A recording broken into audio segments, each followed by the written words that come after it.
जय श्री कृष्ण। नमस्कार दोस्तों, स्वागत है आप सभी का हमारे चैनल भक्ति ज्ञान में। दोस्तों, आज मैं आपको माघ मास महात्म के पहले अध्याय की कथा सुना रहा हूँ। श्री शिवा शिव सारिदा गुरु गंगा को ध्याय, माघ मास महात्म लिखूं भाषा माही बनाए।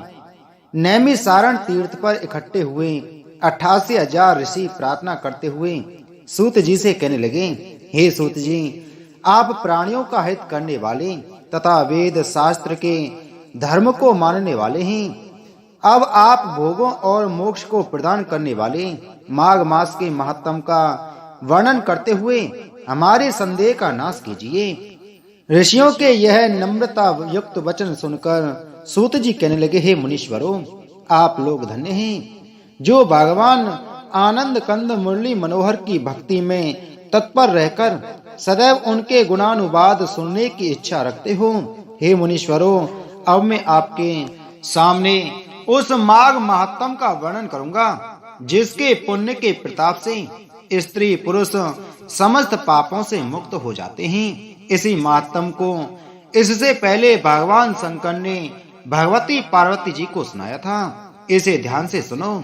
एक समय कैलाश पर्वत पर स्थित संसार का मंगल करने वाले भगवान शंकर के चरण कमलों में प्रीति पूर्वक सिर नवाकर नम्रता से उनसे श्री पार्वती जी पूछने लगी, हे नाथ, यद्यपि मैं आपसे नाना प्रकार के धर्म कर्म सुन चुकी हूँ, फिर भी इस समय मेरी माघ महात्म सुनने की प्रबल इच्छा हो रही है। सो आप उसको प्रयागराज के महात्म सहित वर्णन करने की कृपा करें। भगवती के इस प्रकार के वचन सुनकर शंकर जी बोले, हे प्रिय, अब मैं आपके सामने तीर्थराज प्रयागराज के महात्म सहित माघ महात्म का विधि विधान से वर्णन करता हूँ, सो सुनो। एक समय समस्त राजाओं में श्रेष्ठ राजा दिलीप अपने अनुचरों को साथ लेकर वक्तर और धनुष बाण धारण कर आखेट के लिए वन की ओर चल पड़ा। वहां जाकर राजा मृगों का शिकार करता हुआ सेना सहित वन के मध्य विचरने लगा। उस समय वन स्थली में और उद्भ्रांत होते हुए उड़ उड़कर वृक्षों पर बैठ रहे थे। हिरणों के समूह घबराए हुए इधर उधर को दौड़ रहे थे और उनके बच्चे भय से प्लावित होकर चारों तरफ भाग रहे थे। गीदड़ अपने भीषण निनाद से वन को व्याप्त कर रहे थे। कोठरों में छिपे हुए उल्लू अपना कर्कश शब्द कर रहे थे। कहीं कहीं अग्नि लग जाने से उसकी आभा पाषाण शिलाओं पर पड़कर आंखों में चकाचौंध उत्पन्न कर रही थी। कहीं बाणों से आहत होकर भागते हुए मृगों के खून से पृथ्वी रक्त रंजित हो रही थी। हे भवानी, इसी समय एक सुंदर मृग कोलाहल करता हुआ जो ही उस वन से निकलकर लंबी लंबी चौकड़ी भरता हुआ एक ओर को भागा, त्यों ही राजा धनुष पर बाण चढ़ाए उसके पीछे पीछे चल दिया। हे प्रिय, वह मायावी मृग कभी भूमि पर दिखाई देता था तो कभी हवा में उड़ता हुआ सा नजर आता था। इसी प्रकार वह अत्यंत गंभीर और कठिन मार्गों से गमन करता हुआ कटीले वृक्षों से संकीर्ण वन में प्रविष्ट होकर लोप हो गया। राजा दिलीप टकटकी लगाकर चारों ओर उस मृग को देखते हुए किसी जलाशय का चिन्ह देख रहा था, क्योंकि उस समय प्यास के मारे राजा का गला सूख रहा था और साथ ही भी प्यासे थक गए थे। घोड़ों की गति भी रुक गई थी। चलते चलते राजा को एक सरोवर दिखाई दिया जो निर्मल जल से भरा हुआ था, जिसकी जल निधि सागर की शोभा को भी तुच्छ कर रही थी, जिसके तीर पर छायादार वृक्ष लगे हुए थे, जिसमें कमल खिले हुए थे, कच्छ मच्छ आदि जल जीव जिसके अथाह जल में मग्न हो रहे थे। उस सरोवर को देखते हुए राजा दिलीप का श्रम इस प्रकार दूर हो गया, जिस प्रकार चंद्रमा के दर्शन से चकोर का संताप दूर हो जाता है।